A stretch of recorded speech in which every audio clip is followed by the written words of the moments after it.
clicking on our video and watching our brand new intro. We are Light Brew Book Review, and we are here to talk about the next book in the Akatar series, A Court of Mist and Fury. So this is book two.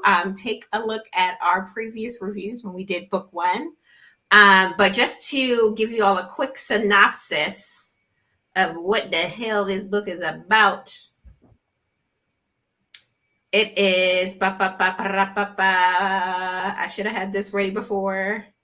And okay, so the story explores the conflict between her newfound high fae powers and her enduring human heart and the weight of her bargain with Resand, pretty much. So she has pretty much, well, let's just get into it because I have a lot to say about this first half, because the very first couple chapters was giving very much character assassination to my boy Tamlin. I just like, they just wanted to rip his character to shreds, and just I didn't like that. I didn't like that they made him seem so like evil and unlikable, because I was team Tamlin originally, right? I was like, okay, yeah, he's got the coins, he's not stingy with the money, right?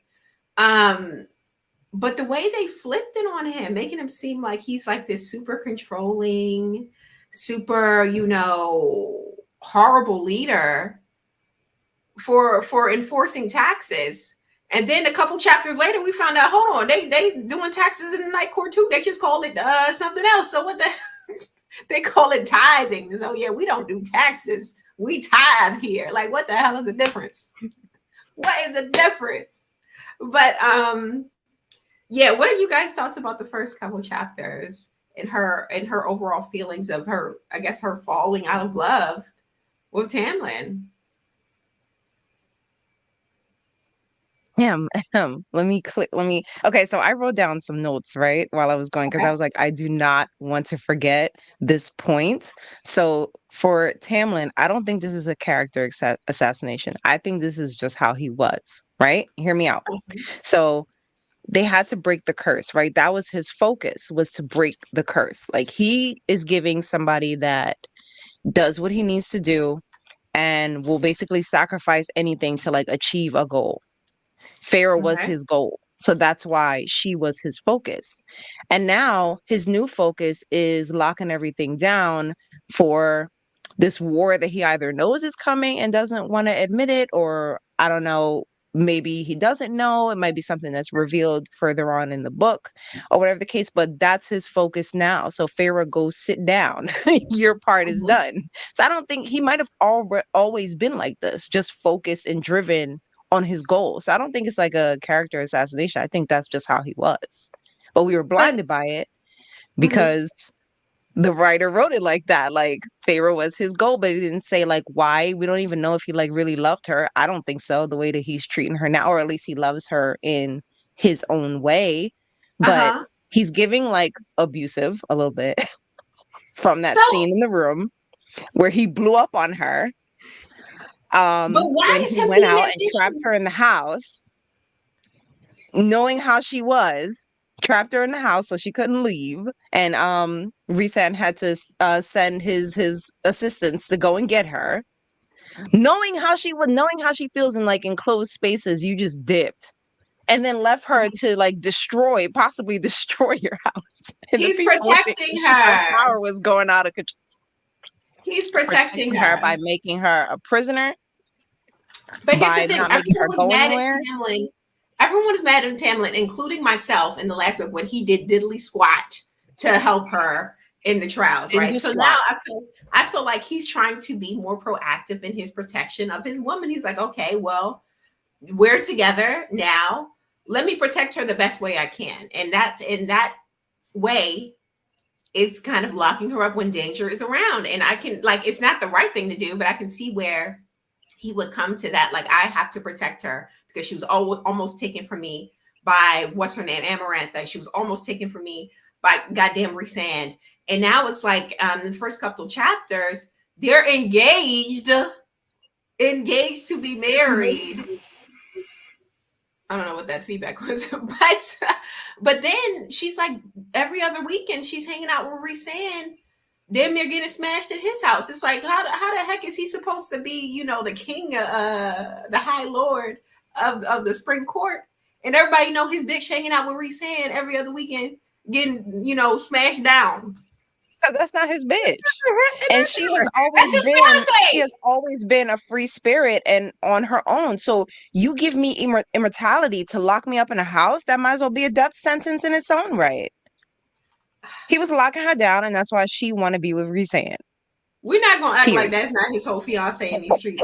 And she could have said no. She agreed. She wanted to be his fiance. No one put a bullet to her head. It was just the She wanted pressure. She did. You know what? She might have, but then when he started locking her down, and she got a glimpse of what eternity was really gonna look like, she's like, "This isn't what I signed up for. I saved you. I saved you." While you were that. over there, while we were under the mountain, and you were ready to get us killed, getting a quick smash in the hallway, and Yeah. Rhysand had to save us then. And you Hmm. sat there and did nothing. And now you're going to lock me up in your house and tell me that it's what's best for me when I'm more powerful than I've ever been in my entire life.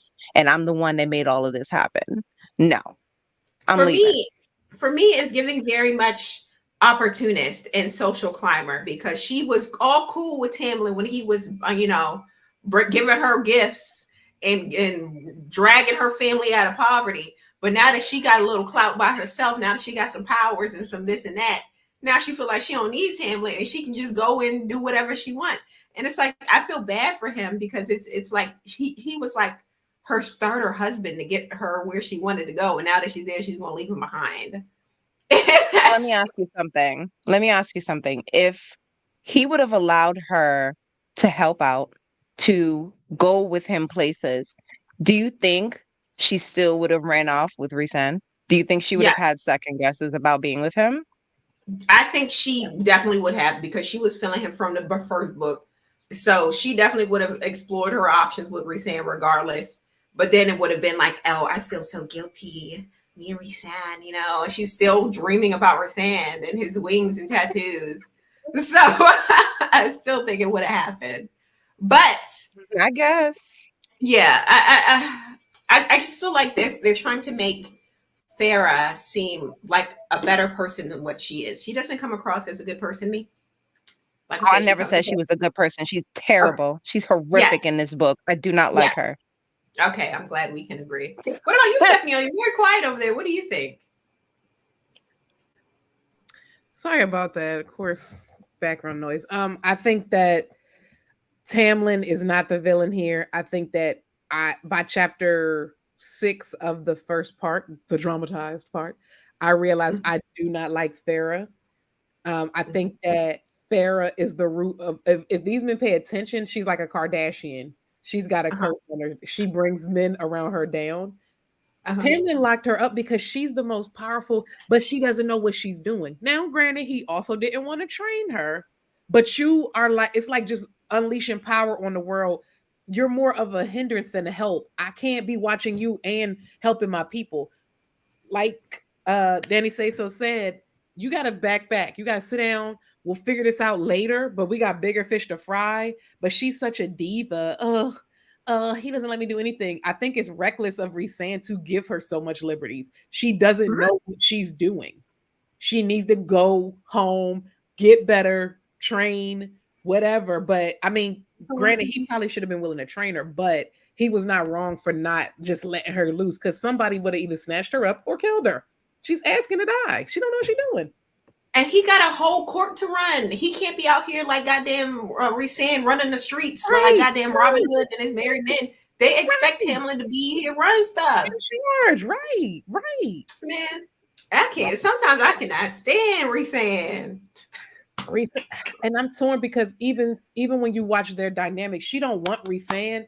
She admitted late in sorry spoiler in book one she was lonely. That's not I like you. That's I don't have a man. So Yeah. you really for any and everybody. And if you notice, whoever her attention's on, she remind me of some people I know. It's like whoever your attention is on at the moment, that's Uh who you huh. are. But as soon as She got the memory of a goldfish, right? Easily distracted. it's a whole new vibe. And It's a whole new I have vibe. much respect for Farrah. I don't like her character. I know she's important, but I would be much happier to hear this book from someone else's point of view at this point. But she is who we have, so but she sucks. She's terrible. You know what my final nail in the coffin was with her? The way that she was acting when he brought her to what's the place called? Valaris or something like that. Yeah. The way that she was acting, how she was just like, oh, so you guys were just sitting here living life while, everyone else was being punished by Amarantha and getting mad like she was going to destroy the place or something. Like, first of all, calm down because I'm stronger than you and I will put you down. I don't care who you are. But she would have done the same thing for her family. She would have done the same thing. So how can you sit here and hate that he was able to protect? He had the power and the smarts to protect something that he cared about by not letting anybody know about it. And for how many years? 5,000 years? Oh yeah, you're right. Or something like few millennia. it was a long time, and they kept that secret from everybody so that they can have one place that was just untouched, and you're bitter about it. And then you openly complain about it. You're not even like keeping it to yourself. You have like that sense of entitlement that everybody's supposed to tell her everything. You need to let me know where you're going. You need to let me know why you didn't tell me that you were fighting such and such in the woods. Who the fuck are you? You just got here. Right, you're new. And now you're about to make her super OP by giving her everybody's power. Right. And she has not an ounce of humility in her. And it's not even like she earned it. Like, you saved them, but how you're carrying on right now, I would have thought that you were around for 5,000. You act like Amarantha. And she would have, you're right. She would have done far more for far less. She would have only saved 3 people and been happy to let everyone else die. It wouldn't even have been the same. So she's full of So that was it for me with her. I was like, well, she and all she does is complain. All she does is bitch about something and why is this happening to me? And what? Look at your life right now compared to how it was. You in the woods, starving. Right. And then look at you. Killing rabbits. And humble her. She needs to be humbled. Yeah, she needs to be humbled. She does need to be humbled. Yes. And even if you're trying to like hop around this village or what Printhean, girl, do your thing, but humble yourself, please. And how many high please humble yourself. How many high lows do you want? No one's going to humble her because all of the men are like tripping over themselves to be with her. And I feel like somebody need to come in and just be like, ew. Well, now come on. Well, now definitely, because now they think that, she's about to be producing super babies. So they might not even like her. It's just a matter of, you're going to give me this advantage over everybody else. Right. But another thing that I also didn't like that it was kind of like a byproduct of what happened in the first book, or how people were described in the first book. Our girl Alice, she's very, very little. She had a small part in this damn book. Pivotal part, though. It was critical. But the author had a chance to right the wrong of the tree bark skin. And she doubled down on it and made it worse. She literally described, there was one line talking about her cracked leather skin or something like. And I said, not fucking cracked leather. What is going on? I'm not doing it. I'm not doing this with you again because I already posted a picture of what she was talking about. But what? And it's about a picture of the cracked leather skin, because now we getting cracked leather descriptions. What is that? That's giving ashy and dry, and like this is not right. So tell me how you would have described it. Not that same look. Crushed leather skin. Like I've gave that's better. Yeah. She described Alice's skin as being crushed leather. Now there are a million other descriptions she could have used beyond tree bark and crushed leather. It's horrible. And I was thinking, is this just? I gave examples: chocolates, We got sand skin. We got, caramel. We got mahogany. Something that sounds like good. Hmm. Not goddamn tree bark. Mahogany. I would have taken mahogany. Mahogany. Yes, something, but not tree bark and crushed leather, child. What is this? And I was thinking, is the author just not comfortable with describing, black skin, or like what? Why are we? But the servants, But why are we the fucking servants? you don't know if that's what she was trying to describe. True. What do you mean? You assume. Because What? tree What do is you No? mean? dark. Tree doesn't have to be dark. A tree can be. We know what the hell going on here. And then not only that, because it was between the description of Alice, and then later in the book, we got her going to the city, and she go to the soul food spot, and literally what it is, because they got a black lady running the food spot, and she's like, "Oh, how good the food is!" And I said, "Oh, they got where are the black characters? The slaves and the goddamn chefs and the cooks in the kitchen." At least she owns the restaurant. At least it's like a Tiana Princess and the Frog. She owned She can't own a restaurant. That's good money. I was getting heated. I said, everyone, and it wasn't until we got the spring, the summer coat. I was like, okay, here we go. Now we finally get some royal black folks up in this. They wasn't black. They were Italian at best. Girl, they was. Are you sure? Because the description I was hearing was black. Man, she said those were Italians or maybe Greeks. Girl, they was not black. Are you kidding me? The summer. Girl. I thought she said they're dark skin. Oh, but dark skin could be something right, else. they've been tanning in the sun. Yeah, that was. Oh, it's giving olive complexion. Is that what? There you go. Oh Right. man. Ain't no, So there's no fixing us. Not yet. Not that I can see. Got the chefs and the slaves. Ain't that about a Restaurant owners and maintenance engineer. Alice is an engineer, a beautician. I'm sick of it. I am sick of it. So it hasn't corrected itself in this book either. But what can Alice I say? was on. I mean, once she gave Farah to Moore, Alice was done. Take care of her. Good, be careful with her. Whatever she said. We ain't seen Alice since. We don't know what Alice is doing no more. God bless her. I don't know if it's my brain just trying to find a black hair, because I do this often in books. Especially when I was younger, when there was very little people of color in books. Like when I was reading Twilight when I was younger, Bella was black in my eyes. He was a black hair.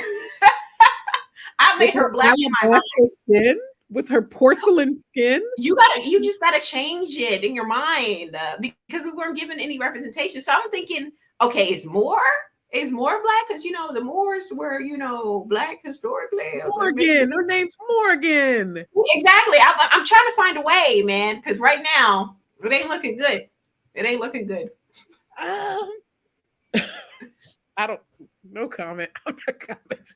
I'm just saying, if the author, if you're watching this, add some black characters in your book that with some rank. Can we get some high lords up in here? Everybody got to be looking the same. I mean, there are other courts. We haven't been to all the other courts, so maybe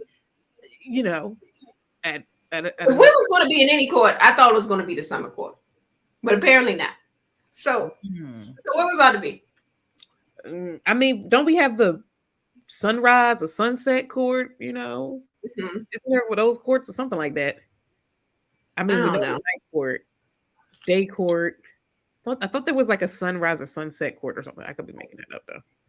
Some of it doesn't make sense either to me either, because Rhysand's supposed to be from the night court, right? Mm-hmm. And in the first book, she described him as this pale and yada yada yada. And then when we get his description out, he's tanned and all this. I'm like, where's he getting this tan from in the goddamn night court? He was under the rock, girl. That's why he was pale. Remember, he's got his wings back. He's outside again. That's why he's supposed to be in the night court. There's daytime in the night court. We have daytime in the night court too. Yeah. I don't know, man. It ain't giving. He said that they designed his area to come alive at night, but they do have a regular cycle. He said it in the first time that he brought her there. He was like, we don't control daytime, nighttime. Right. And he said so he still gets the sun. About the rock being under the rock for those 50 years is why he was so pale. He was Amarantha had him, ball and chain. He couldn't fly. He was stifled. I guess. She. It seemed like she just want to make an excuse to give him a little tan because that's what's desirable, you know. Ooh. I've never Tall, thought dark, and handsome.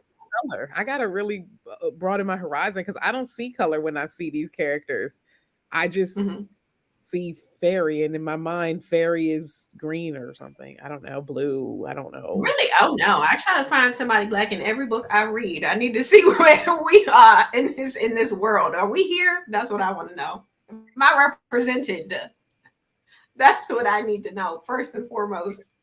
Um, but yeah, in the final, I feel like there's more action in this book so far. I feel like instead of and that was a criticism we had of the last book where all the action was kind of saved for like the final quarter. Seemed like they've been trying to sprinkle it in throughout the book so far, and I appreciate that. But I also wanted to address with you guys the dramatized audio version because this is my first uh, dramatized audiobook and I'm really enjoying it so far. I feel like it's very immersive. I like that there's, you know, these they switch up the voice actors for the male and the females and like all of the background ambiance noises. What do you guys think? So I Has this like that ruined way it for better you? than the first book where the girl did a good job that did the Mhm, first book. But mhm, yeah, no, this just like you said, it makes it so much more immersive. Like it brings you in there, you really feel like you're there. But mhm, the only downside is, like I said, when I'm trying to like relax, it's a little too relaxed. It's a little too immersive, mhm. and I fall asleep. You So know, it's just, but it's that good. So I'm just like, I don't know. I really like it. I like it. What I about you, Steph? Yeah, I like it. I do think that we are falling into the same issue because again, it's just taking too long to get started. I was telling Cedar okay. Superior that before we came on, like, I gotta just grin and bear the first chapter or two before we actually get to something worth hearing. And I think that's going to be the hard part with anyone listening to any version of this book. Like, you just gotta trust the process, keep listening, it gets better. But that's the hardest part with any version. But the dramatized is really good. I like all the sounds and the background music while they're talking, and there's no cut, there's no stuttering, there's no repeating. You know what I mean? Like, this is a clean edit, so it's very nice. Professional. Mm. Okay. Manica wasn't professional, but it's okay. It's okay. Yeah, those are yeah, pretty much my thoughts about the book. Um, yeah, I guess I can't wait to see what happens at the end. I think I'm on, yeah, I know I'm on the second half of the book. And there's some things that happen that I can't wait to discuss with you ladies and all of you watching. But yeah, so far so good. I don't know if I'm fully in for the series. I don't know. I tend to, I have to be really into a book to read like multiple books in a series. Like the last book with multiples that I've read was probably the Dark Face series that I mentioned before, the Karen Marie Moaning series. Um, so yeah, I tend to fall out of love with main characters, especially if they start to annoy me, like Farah is doing now. Mm-hmm. But we'll see where things go. But yeah, that's the video, guys. Thanks for joining us. And we will see you soon for the final review of the end of the book. Talk to you later. Goodbye. See ya.